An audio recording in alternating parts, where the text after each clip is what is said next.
ఓం నమ శివాయ. శ్రీ మాత్రే నమః. శ్రీ సాయిరామ్. అందరికీ నమస్కారం అండి. ఈ నెల 17వ తారీఖున అంటే మంగళవారం రోజున మనకు సూర్యగ్రహణంతో కూడినటువంటి అతిపెద్ద అమావాస్య అనేది రాబోతుంది. ఈ అమావాస్య చాలా చాలా పవర్ఫుల్. ఈ అమావాస్య ఏంటి అంటే కీడుతో వస్తుంది. ఆ కీడు మగపిల్లలు ఎవరైతే ఉన్నారో వాళ్ళ మీద ఈ కీడు వెళ్ళేటువంటి అవకాశం అనేది ఉంది అని చెప్పేసి మనకు పండితులు చెప్తున్నారు. కాబట్టి మగపిల్లలు ఉన్నటువంటి ప్రతి తల్లి కూడా తప్పకుండా ఆ రోజున మర్చిపోకుండా మీ చిన్న పరిహారం అనేది చేయండి.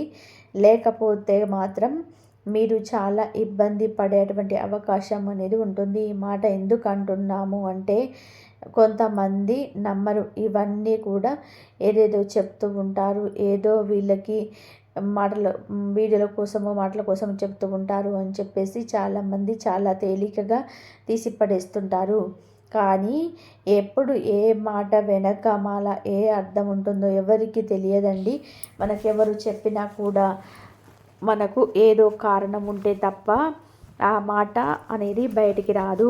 కాబట్టి మీరు నమ్మకపోయినా ఈ పరిహారం అనేది మీరు చేయడం వలన మీ బిడ్డను మీరు కాపాడుకున్న వాళ్ళు అవుతారు. అలాగే మీకు మంచి జరిగే అవకాశం అయితే ఎక్కువగా ఉంటుంది.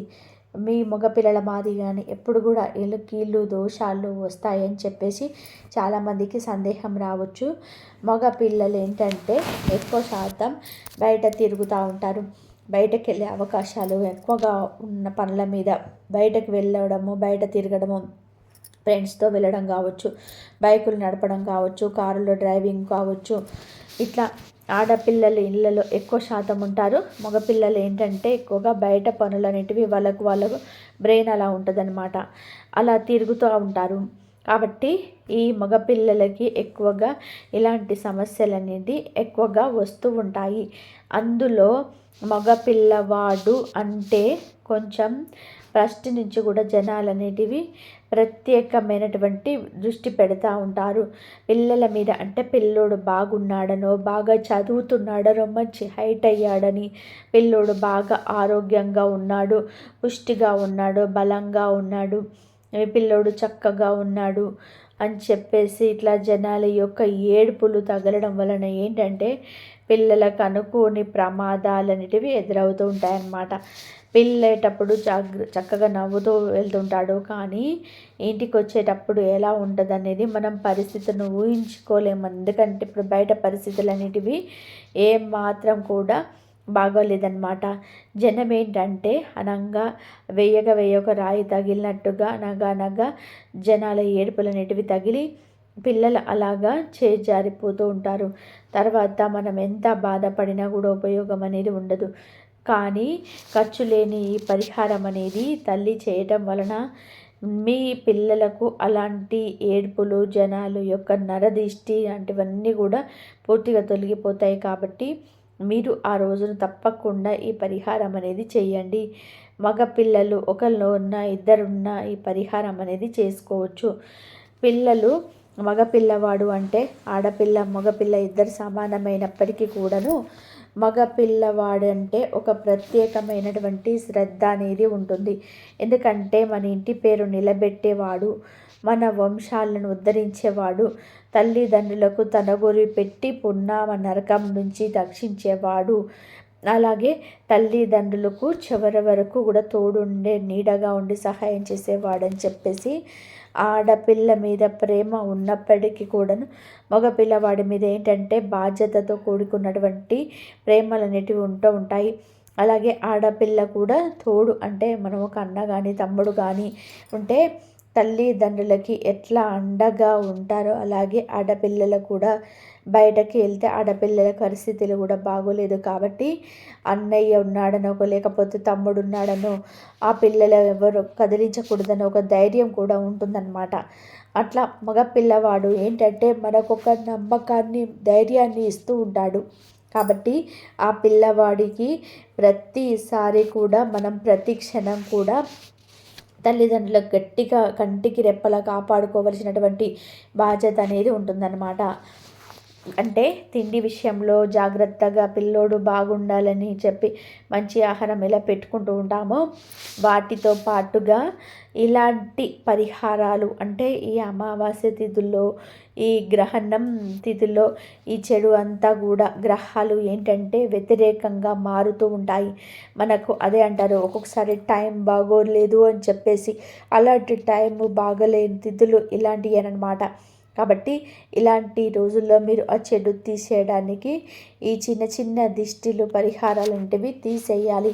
తీసేసినప్పుడే మీరు అన్ని రకాలుగా మీ బిడ్డను కంటికి రెప్పలాగా కాపాడుకున్నట్టు వారవుతారు.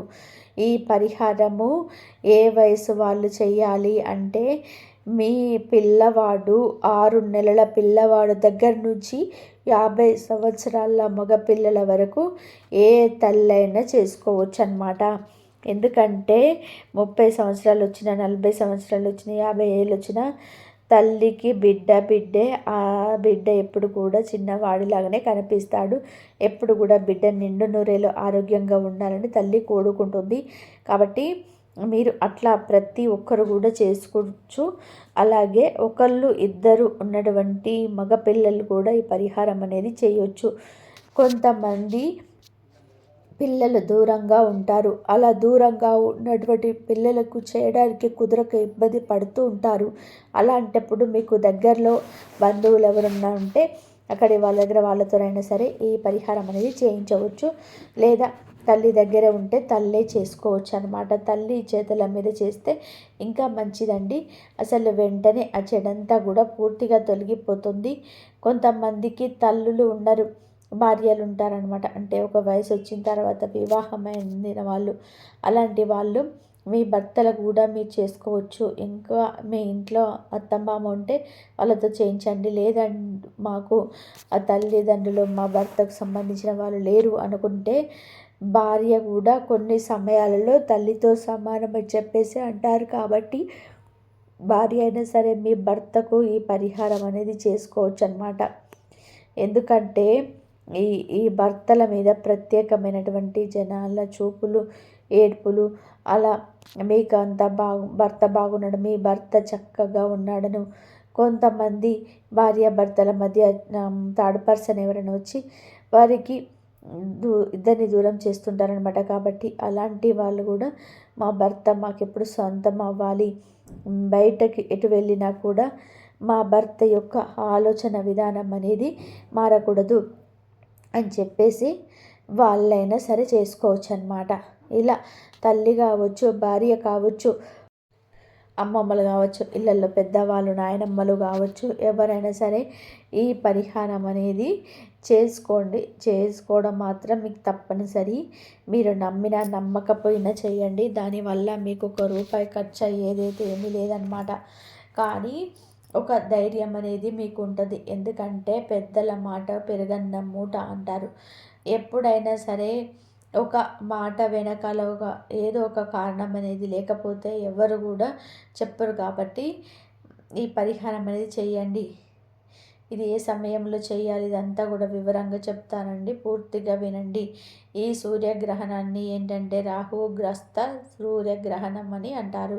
ఇది ధనిష్ట నక్షత్రం యొక్క 4వ పాదంలో మాఘ బహుళ అమావాస్య రోజున రాబోతుంది. 17 ఫిబ్రవరి 2026 మంగళవారము మన తెలుగు రాష్ట్రాల కాలమానం ప్రకారం ఈ గ్రహణం మధ్యాహ్నం తర్వాత అంటే 3 గంటల 26 నిమిషాల నుంచి రాత్రి 7 గంటల 57 నిమిషాల వరకు ఉంటుంది. ఈ సూర్యగ్రహణం ప్రత్యేకత ఏమిటి అంటే, ఈ సూర్యగ్రహణం పంచగ్రహ కూటమిలో జరుగుతుంది. ఎప్పుడైతే పంచగ్రహ కూటమి ఏర్పడిద్దో బుధుడు, శుక్రుడు, రాహువు, రవి, చంద్రుడు శీఘ్ర గతి కలిగినటువంటి గ్రహాలన్నమాట. గ్రహణాలు ప్రతి సంవత్సరం వస్తూనే ఉంటాయి, పోతూనే ఉంటాయి. కానీ ఒక్కొక్క గ్రహానికి ఒక్కొక్క ప్రత్యేకత అనేది ఉంటుంది. భారతదేశంలోని ఈ సూర్యగ్రహణం కనిపించదు అని అనుకుంటూ ఉంటారు. అంటే ఇది మామూలుగా అంటార్కిటికాలో కనిపిస్తుంది, మన దగ్గర ఇది పెద్దగా కనిపించదు. ఇది భారతదేశంలో కనపడక కాబట్టి ఇక్కడ ఏంటంటే ప్రత్యేకంగా అంటే దేవాలయాలు మోయటం కావచ్చు, లేకపోతే సొంతకం పట్టుకోవడం, ఇల్లు వాకిళ్ళు కడుక్కోవడము, ఇలాంటి నియమాలనేటివి ప్రత్యేకంగా ఆచరించాల్సినటువంటి అవసరం అయితే లేదు. కానీ గ్రహణం అనేది ఎక్కడ జరిగినా కూడా అది పుణ్యకాలమే. ఎక్కడ గ్రహణం జరిగినా దానిని రాహుగ్రస్త సూర్యగ్రహణం అని అంటారు. అంటే మన వైపు జరగట్లేదు కాబట్టి మనకు సంబంధం లేదు, మనకిది పట్టదు అని మన గ్రహణం పట్టాల్సిన అవసరం లేదని చెప్పి అంటుంటారు. కానీ గ్రహణం ఎక్కడ జరిగినా కూడా గ్రహణం అన్నంత ఆ తర్వాత అది భూమి మీద పవర్ అనేది చూపిస్తుంది కాబట్టి అది మనకు కూడా గ్రహణంతోనే సమానం అన్నమాట. కాబట్టి ఇది ఎక్కడో మనకు సంబంధం లేదని అనుకోవద్దు. కాబట్టి భారతదేశంలో ఎక్కడ గ్రహణం కనిపించినా అది గ్రహణం ఉన్నట్టే లెక్క. ఈ రోజున మీరు ప్రత్యేకమైన నియమాలను ఆచరించకపోయినా గర్భిణీ స్త్రీలు మాత్రం జాగ్రత్తగా ఉండాలి. గర్భిణీ స్త్రీలు బయటకి పొరపాటున కూడా రాకూడదు. గర్భిణీ స్త్రీలు మాత్రం ఇంట్లోనే ఉండాలి. అంటే వాళ్ళు ఏదైనా హాస్పిటల్స్కి వెళ్ళాలని చెప్పేసి ఇలా ఈరోజు మాత్రం ఈ ఫిబ్రవరి 17 తారీఖున మాత్రం బయటికి మాత్రం వెళ్ళకూడదు. అలాగే మిగిలిన వారు కూడా ఈ నియమాలను పాటిస్తే మంచిదే. మీరు 4 దిక్కుల ఉండే రోడ్లు కలిసి ఉంటాయి కదా, 4 దిక్కులు అలాగే 3 దిక్కులు కలిసే రోడ్లు ఉంటాయి కదా, అలాంటి చోట కూడా వెళ్ళొద్దు. బయటకు వెళ్ళినప్పుడు మాత్రం శుభ్రంగా కాళ్ళు చేతులు కడుక్కొని లోపలకు రండి. ఎందుకంటే గ్రహణం అంటే కాస్త మనకేంటంటే కొన్ని గ్రహాలు వ్యతిరేక స్థితిలో ఉంటాయి కాబట్టి కాళ్ళు కడుక్కోండి, లేకపోతే దరిద్రం పడుతుంది. అలాగే ఏదైనా దూర ప్రయాణాలు వెళ్ళాలి తప్పదు అనుకుంటే మీరు పూజ చేసినప్పుడు పూజలో ఒక నిమ్మకాయ పెట్టుకొని ఆ నిమ్మకాయని మీ దగ్గర ఉంచుకొని ఏదైనా ప్రయాణాలకు వెళ్ళండి. దానివల్ల ఇబ్బంది అనేది ఉండదు. ఇక మగపిల్లలు ఉన్నవారైతే మాత్రం తప్పకుండా ఈ పరిహారం అనేది చేయాల్సిందే. పసిపిల్లలు లేదా మనం చెప్పుకున్నట్టుగా 6 నెలల పిల్లల దగ్గర నుంచి 50 ఏళ్ళ మగపిల్లల వరకు చేసుకోవచ్చు. పిల్లలకి ఏంటంటే మగపిల్లలు చురుగ్గా ఉంటారు, ఆలోచన విధానం కొంచెం తక్కువగా ఉంటుందన్నమాట. ఆడపిల్లలు కాస్త లోతుగా ఆలోచిస్తారు, మగపిల్లలు వెంటనే స్పీడ్గా ఉండటము, స్పీడ్గా నిర్ణయాలు తీసుకోవడం, చదువుల్లో ఒక్కొక్కసారి బాగా చదివే పిల్లలు వెనుకకు పడిపోవడము, ఇలాంటి గ్రహణ సమయంలో పిల్లలు భయపడిపోతుంటారనమాట. భయపడి జ్వరాలు రావడం, అనారోగ్య సమస్యలు వంటి కొంతమంది తల్లిదండ్రుల దగ్గర కాకపోయినా బయట పిల్లల్ని బాగా భయపడిపోతుంటారు. బయట భయాల వల్ల అనారోగ్య సమస్యలు, మానసిక సమస్యలు చిన్న వయసులో ఒకసారి వచ్చినాయంటే జీవితం మొత్తం కూడా ప్రభావం చూపిస్తుంటాయన్నమాట. కాబట్టి అలాంటి పోవాలంటే మనకు పరిహారాలు అనేవి చాలా బాగా ఉపయోగపడతాయి. అలాగే చిన్నపిల్లల దగ్గర నుంచి కూడా ఫోన్లు ఎక్కువగా చూస్తూ ఉంటారు. దాని వలన కళ్ళకు సంబంధించిన సమస్యలు, మానసిక సమస్యలు, చదువు మీద దృష్టి పెట్టలేకపోవడము, కొన్ని రకాల అనారోగ్య సమస్యలు రావడం, చెప్పినా కూడా వినరు పిల్లలు. కొంతమంది ఫోన్ చూసుకుంటూ ఎంతగానో దెబ్బతింటున్నారు. ఎన్ని రకాలుగానో వాళ్ళ జీవితాల్లో ప్రమాదం చూపిస్తున్నాయి. కాబట్టి అలాంటి చెప్తే వినరు, వింటే తీసేస్తాము అని వాళ్ళంతలో వాళ్ళే వదిలేసేసుకొని తల్లి మా అమ్మ చెప్పినట్టు వినాలని చెప్పేసి మనకు ఈ పరిహారాన్ని అందిస్తుంటాయి అన్నమాట. పిల్లల్ని ఏంటంటే ఆటపాటల్లో బయటకు తిప్పుతూ ఉండాలి. అంటే ఆడుకుంటూనే వాళ్ళకి ఆరోగ్యం, ఆయుష్ అనేది పెరుగుతూ ఉంటుంది. కాబట్టి పిల్లలకి కాస్త ఎండ తగిలించేట్టుగా ఉంచడం, బయటకు నలుగురిలో తిప్పడము, ఆడుకునే ఆటల యొక్క విలువ దానివల్ల ఆరోగ్యం అనేది పెరుగుతుంది. ఇలాంటి చెప్పడము, తల్లిదండ్రుల మాటలు గౌరవించేలాగా పిల్లల యొక్క మార్పులు చేర్పులు అనేటివి మనకు ఈ చిన్న చిన్న పరిహారాలు అనేవి చేస్తాయన్నమాట.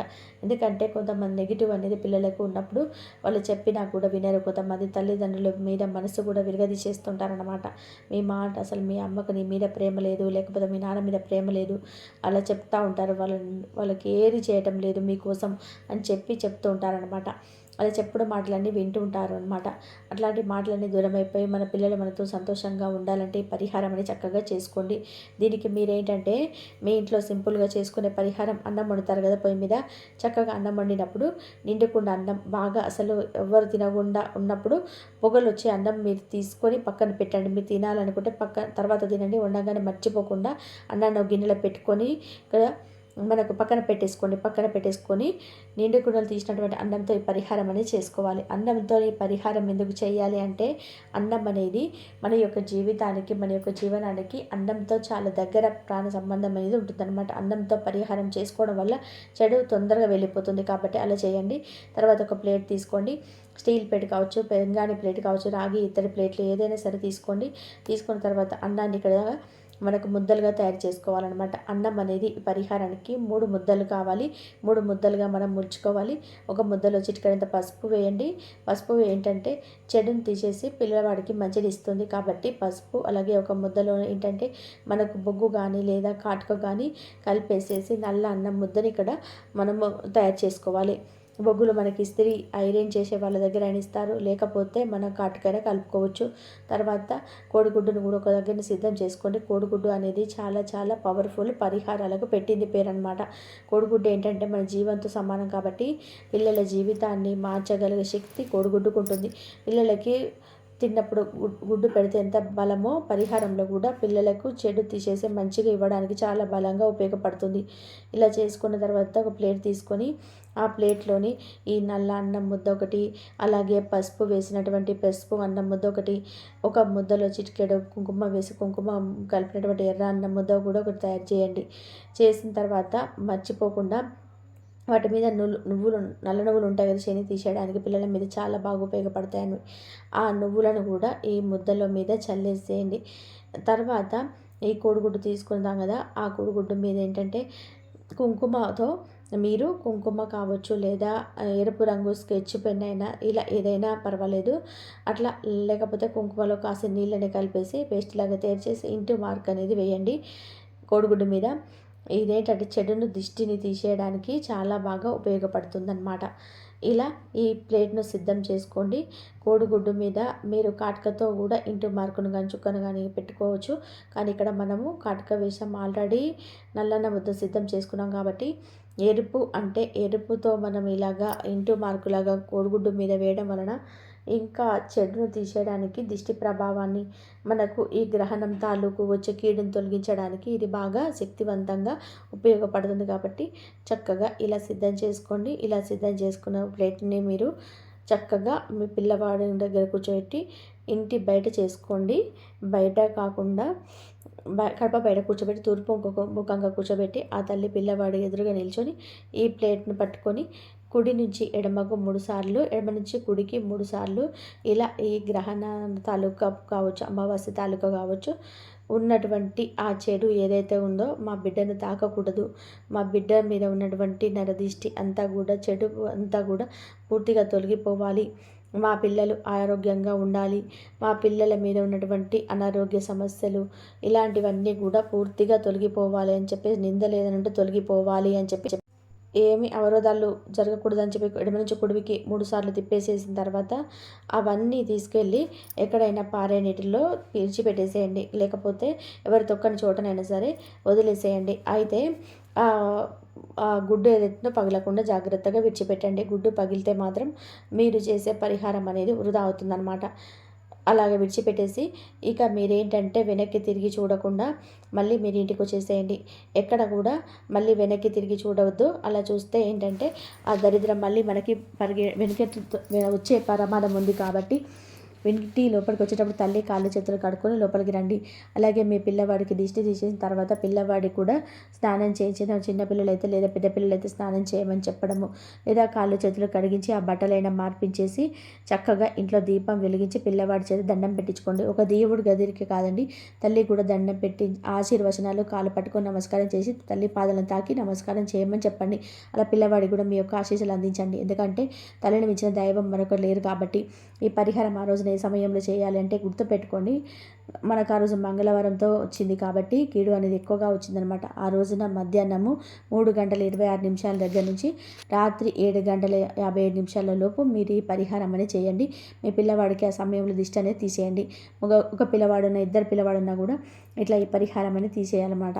ఇలా తీసేసుకొని జాగ్రత్తలని తీసుకోండి. ఈ సమయంలో చేసుకోండి. గ్రహణం ఉండే ఆ 4 గంటల పాటే ఆ సమయంలో చేస్తే మనకు ఫలితం ఉంటుంది. ముందు కానీ తర్వాత కానీ తీస్తే ఉపయోగం ఉండదు కదా. కాబట్టి మనం చెప్పిన సమయంలో చేయండి. ఇంకా తర్వాత పిల్లవాడి దగ్గర శివాలయంలో ఉంటే శివాలయం దగ్గర తీసుకెళ్ళి అభిషేకం చేయించండి. శివులే ఆశీస్సులు ఉంటే జీవితంలో ఎలాంటి సమస్యలు ఉన్నా ఎప్పుడు కూడా రాకుండా పిల్లవాడి నిండు నూరేళ్ల పాటు సంతోషంగా ఉంటాడు. శివుడు అభిషేక ప్రియుడు కాబట్టి శివుడి లింగానికి అభిషేకం చేయడం వల్ల, పిల్లవాడి చేతులతో చేయించడం వల్ల, శివుడి చెంబ నీళ్ళతో కానీ పాలతో అభిషేకం చేయించండి. అలా చేయించడం వల్ల ఇంకా దోషాలు ఉంటే తొలగిపోతాయి. అలాగే మీకు దగ్గరలో వేప చెట్టు ఉంటే చక్కగా వేప చెట్టును తాకి నమస్కారం చేయించి 11 సార్లు ప్రదక్షిణ చేయమండి. పిల్లవాడు అలాగే తాకడం వలన ఏదైనా దోషాలు పోతాయి. వేపాకుల తోరణాలు గుమ్మానికి కట్టుకోండి. కట్టుకుంటే గర్భిణీ స్త్రీలో ఉన్నవారు మర్చిపోకూడదు, కట్టుకుంటే చెడిపోతుంది. ఇంటి ముందు గుమ్మడికాయను కూడా వేలాడదీసుకోండి. బూడిద గుమ్మడికాయ, పసుపు, కుంకుమ బొట్లు పెట్టేసి మీ ఇంటి బయట గుమ్మానికి కూడా ఈ గుమ్మడికాయలు వేలాడదీయడం వల్ల ఈ గ్రహణ తాలూకా అమావాస్య తాలూకా ఉన్న చెడు ఏది కూడా ఇంట్లోకి ప్రవేశించదు. కాబట్టి మీ పిల్లలు మీరు సంతోషంగా ఉండడానికి అవకాశం అనేది ఉంటుంది. కాబట్టి చక్కగా ఇలాంటి మనం చెప్పినట్టు పరిహారం చేసుకోండి. ఇలా చేసుకోవడం వల్ల రాహుకేతు, కుజ, అలాగే ఏలినాటి శని, అర్ధాష్టమ శని, మృత్యు దోషాలు ఇవన్నీ కూడా పూర్తిగా తొలగిపోయి మీ కొడుకు నిండు నూరేళ్ల పాటు ఎక్కడికి బయటకు వెళ్ళినా ఏదో కార్లు బైకులు వేసుకొని ప్రమాదాలు జరగకుండా ఉంటాయి. కాబట్టి ఈ పరిహారం అనేది చేసుకోండి. మీరు చెప్పినట్టు దూరంగా ఉన్నా కూడా వాళ్ళు తెలిసిన దగ్గర ఎవరైనా ఉంటే వాళ్ళతో చేయించండి. మీ తల్లి చేతులు చేయించుకుంటే ఇంకా మంచిది. తల్లులు లేనప్పుడు భార్యలే తల్లితో సమానం అంటారు. కాబట్టి మీ భర్త ఎప్పుడు కూడా క్షేమంగా ఉండాలి. మీ భర్త ఎప్పుడు మీ మీద ప్రేమగా ఉండాలి. కొంతమంది మగవాళ్ళు ఏంటంటే భార్య మీద ప్రేమ లేకుండా ఉంటుంటారు. అలా అన్నీ కరిగిపోవాలని మీ భర్తకి పరిహారం అనేది చేసుకోవచ్చు, ఇబ్బంది ఏముండదు. కాబట్టి చక్కగా ఇలా చేసి మీ బిడ్డలకు కాపాడుకుంటారని, అలాగే మీ భర్తలు కాపాడుకోవాలని మనస్ఫూర్తిగా కోరుకుంటూ ఈ గ్రహణం రోజున ఈ నియమాలను ఆచరించండి. ఏముందిలేని చెప్పి కొట్టిపడేయకుండా మర్చిపోకుండా పరిహారం చేయాల్సిన సమయాలు క్లియర్గా చెప్పాను.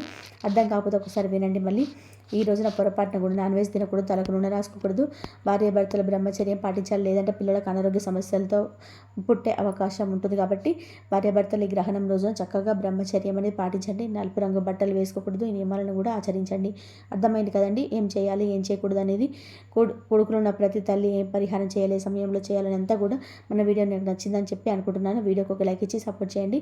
మీరు లైక్ చేయడం వల్ల వీడియో మరికొంతమంది తల్లులకు చేరి వారు కూడా ఉపయోగించుకునే అవకాశం అనేది ఉంటుంది. మీకు తెలిసిన బంధుమిత్రులు ఎవరంటే వారికి కూడా షేర్ చేస్తే హెల్ప్ అవుతుంది. లైక్ చేసినప్పుడు కామెంట్స్ దగ్గర హైప్ వస్తుంది. అక్కడ మీ పాయింట్స్ అనేది యాడ్ చేయండి. మళ్ళీ ఇంకొంతమందికి రీచ్ అయ్యేలాగా అవకాశం ఉంటుంది. ఇలాంటి మంచి వీడియోస్ కోసం మొట్టమొదటిసారిగా మన ఛానల్ని చూస్తుంటే సబ్స్క్రైబ్ చేసుకొని పక్కనే ఉన్నటువంటి ఆల్ అనే బెల్ని క్లిక్ చేయడం మాత్రం అసలు మర్చిపోవద్దు. ఆల్ అనే బెల్ని క్లిక్ చేస్తేనే నేను పెట్టే వీడియోస్ మీకు నోటిఫికేషన్ రూపంలో చేరుతాయి. కాబట్టి ఒక లైక్ ఇచ్చి సపోర్ట్ చేస్తారని మనస్ఫూర్తిగా కోరుకుంటూ మరొక మంచి విశేషంతో మళ్ళీ కలుద్దాం. జై శ్రీరామ్.